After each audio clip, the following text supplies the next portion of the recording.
পারে অনেকটা পথ আমাদেরকে বাইকে যেতে হলো। সো এই লেকের ওনাররা তাদেরই বাইকের ব্যবস্থা আছে, মাখানো আছে, সেটা ইউজ করছে।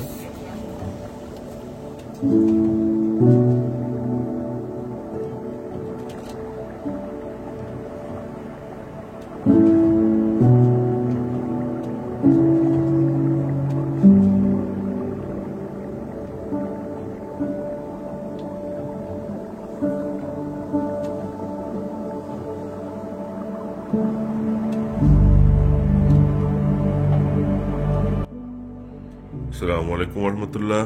অলরেডি সকাল হয়ে গেছে, এখন এখানে টাইম হচ্ছে 7:30। আজকে মানে এখন আগামী আধা ঘন্টার মধ্যে আমাদের স্পেসিফিক একটা লেকে যাওয়ার কথা মাছ ধরতে, তো সেটার জন্য ওয়েট করছি। আবার নতুন করে দেখানোর কিছু নেই যে আজকে কি নিয়েছি। এর আগের পর্বে আমরা দেখিয়ে দিয়েছি বাংলাদেশ থেকে আমরা কি নিয়ে এসেছি, তবে সিম্পলি বলতে গেলে জিনিসগুলো তারপরও দেখিয়ে দিচ্ছি। এখানে আমাদের যে টোপ চার ছিল, বসি, ফাতা, ভাড়া, ওইগুলি নিয়ে এসেছি আমরা। রড নিচ্ছি আমাদের অ্যাডভান্টেজ স্টিলি এবং আলটেগ্রা 5500। রুম অবস্থা একটু অগোছালো, কারণ বোঝা যেত কালকে এসেছি, কালকে সারাদিন রেস্ট করেছি, রাতেও রেস্ট করেছি, খাবারের জন্য একটু সমস্যা ছিল। আর এখন সকালবেলা সিউইড খেয়ে এটাই রাস্তায় এসে রেখে বের হয়ে যাচ্ছি।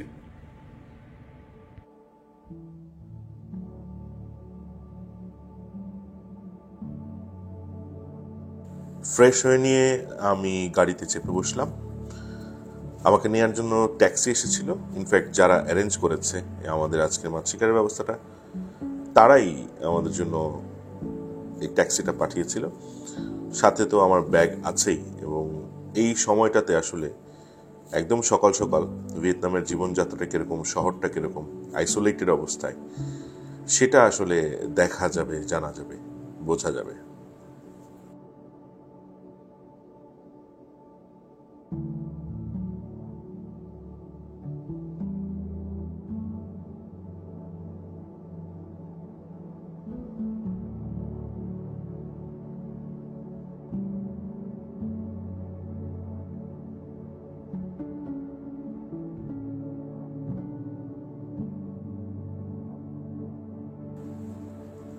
ভিয়েতনামের হো চি মিন শহরে যেহেতু আমি আছি এবং এই শহরের রাস্তা দিয়েই ছুটে চলেছি আমাদের গন্তব্যের উদ্দেশ্যে, আমি খেয়াল করলাম এখানে ছোট ছোট স্কুটি টাইপের বাইকের দৌরাত্ম অনেক বেশি।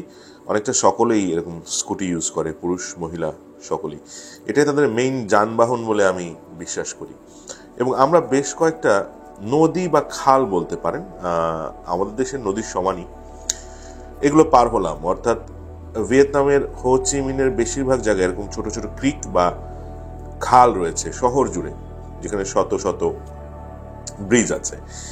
এই নদীগুলো আসলে সাইগন রিভার বা মিকং রিভার যেটা আছে সেটারই শাখা প্রশাখা, মিকং ডেল্টার অবস্থিত সেহেতু। আর মেইন শহরে কিন্তু অনেক উঁচু উঁচু দালান কোঠা, বেশ পরিষ্কার, ছিমছাম। বাংলাদেশের চেয়ে অন্তত ময়লা বা আবর্জনা একেবারে কম বলা যেতে পারে।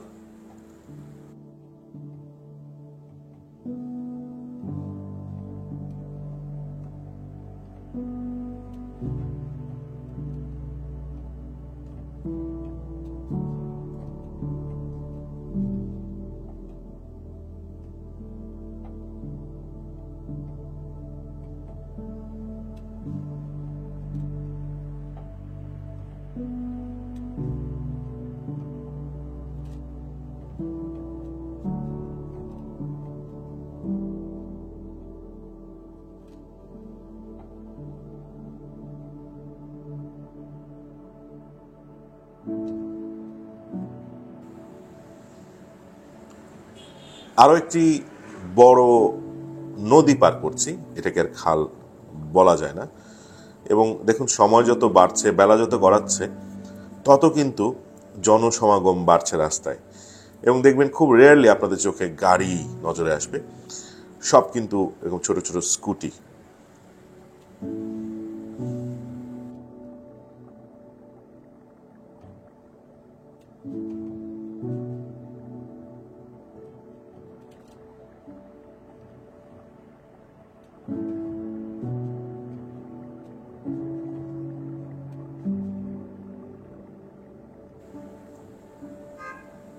ট্যাক্সি আমাকে আমাদের গন্তব্যে পৌঁছে দেওয়ার পর সেখানে পুকুর বা এই লেকের পাড়ে অনেকটা পথ আমাদেরকে বাইকে যেতে হলো।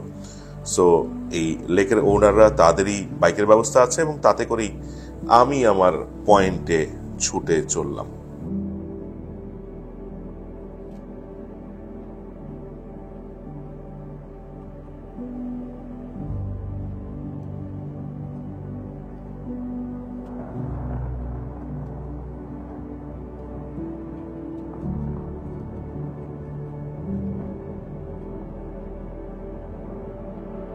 পয়েন্টে এসে গেছি এবং এখন অপেক্ষার পালা।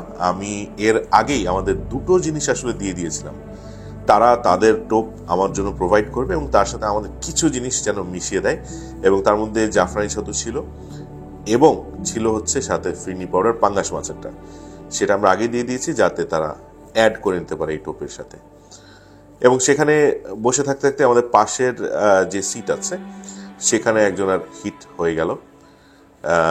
বেশ মজাই লাগলো। আমার প্রথম দেখা মিকং ক্যাটফিশ বা জায়ান্ট মিকং ক্যাটফিশ নিজে চোখে দেখা সামনাসামনি, অন্তত পুকুর থেকে বা লেক থেকে যেটা ধরা হচ্ছে। আমরা কাছে যে দেখার চেষ্টা করি।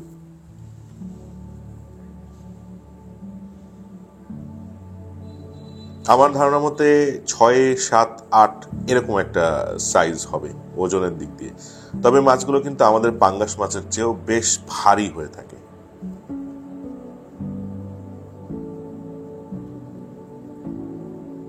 মাছগুলোকে ধরার পরপরই আসলে ছেড়ে দেওয়া হয়। এখানে সেভাবে কেউ মাছ নিয়ে যায় না আমাদের বাংলাদেশের মতো, ক্যাচ অ্যান্ড রিলিজ। আপনারা দেখতে পাচ্ছেন তারা ব্যবহার করছে কলা টোপ হিসেবে। শুধু কলা কেটে কেটে তারা বড়শিতে গেঁথে দিচ্ছে এবং এটাই কাস্ট করছে।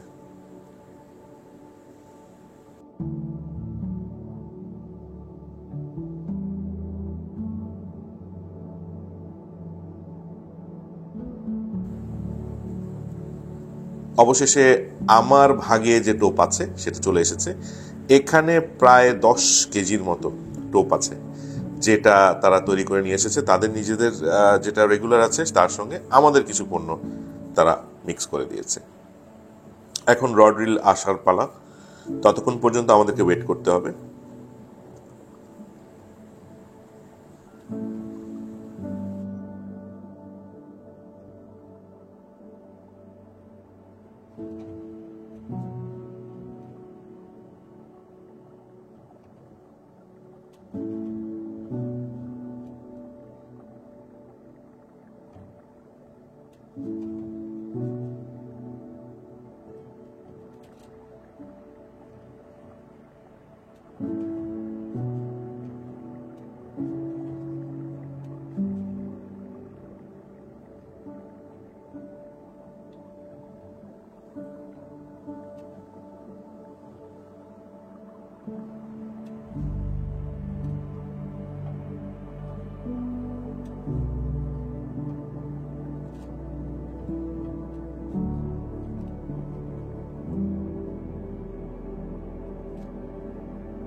রড রিল আসার জন্য অপেক্ষা করতে করতে আমাদের বাম পাশের সিটে আরেকটি হিট হয়ে গেল এবং সেটার দিকে এগিয়ে যাচ্ছি। এটাও অবশ্যই বড় মাছ এবং মনে হচ্ছে আগের চাইতে বেশ বড়। এর আগে যিনি ধরেছেন আমাদের ডান পাশের সিটে তার চেয়ে বড়, কেননা খেলাটা বেশ ভালোই জমে উঠেছিল। অনেকটা শক্তি বা ক্ষমতার প্রদর্শন মাছের। মাছটা ধারে এসে আটকে দেয়। এখানে পাড় আছে এবং আমাদের দেশের মতো অনেকটা বাঁশের মধ্যে বাঁশের মাচান টাইপের একটা পাড়। এটা কিন্তু অনেক সময় আপনার মাছ বাঁধিয়ে দেয়। দেখতে পাবেন যে ওয়াই স্টিক আছে, সেটা দিয়ে বড়শিটা খোলার চেষ্টা করা হবে। এখন নিচের দিকে মাছ এই অবস্থায় থাকার কথা না। এবং অবশ্যই তাই, মাছ ছুটে চলে গেছে, তারা বড়শিটা উঠিয়ে নিলেন।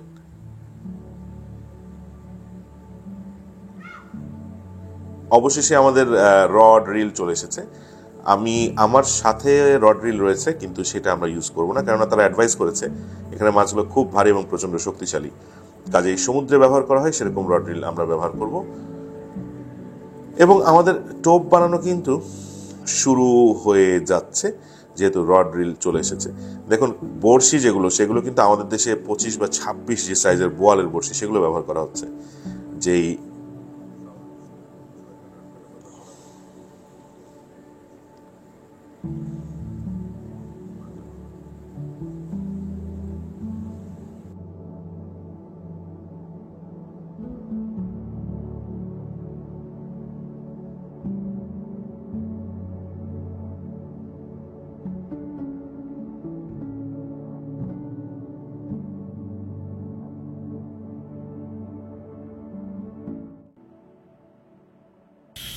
চলে আসছে আমাদের, এখন রড রিল রেডি হবে। টেকনিক্যালি আমার রড রিলের প্রয়োজন নাই, but still I will give it a try.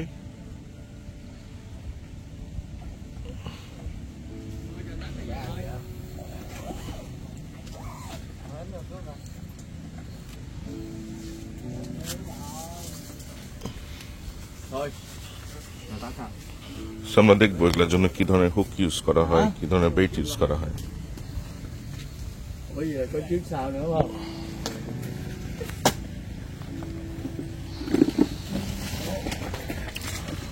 আমাদের দেশে যেরকম 6 কাটা 8 কাটা ব্যবহার করা হয়, ভিয়েতনামেও তাই।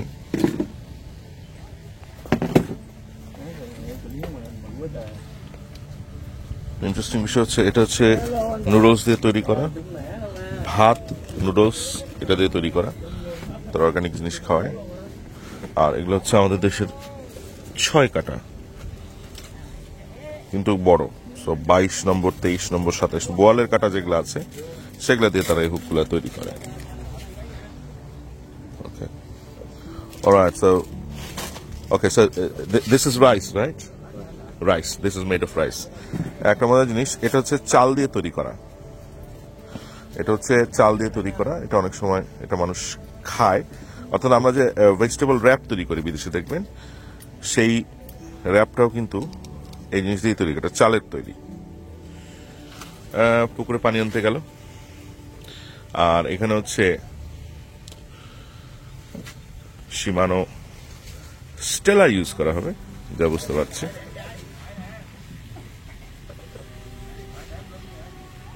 বেশ ভারী গিয়ার, ভারী বলতে ভারীরও সর্বোচ্চ ভারী ব্যবহার করা হবে।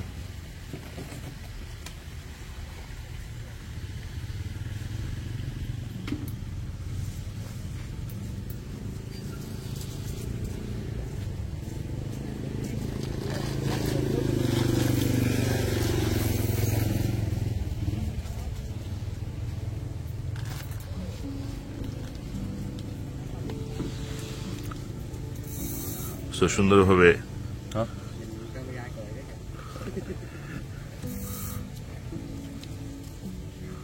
নুডলস এবং ভাত মাখানো আছে, সেটা ইউজ করছে।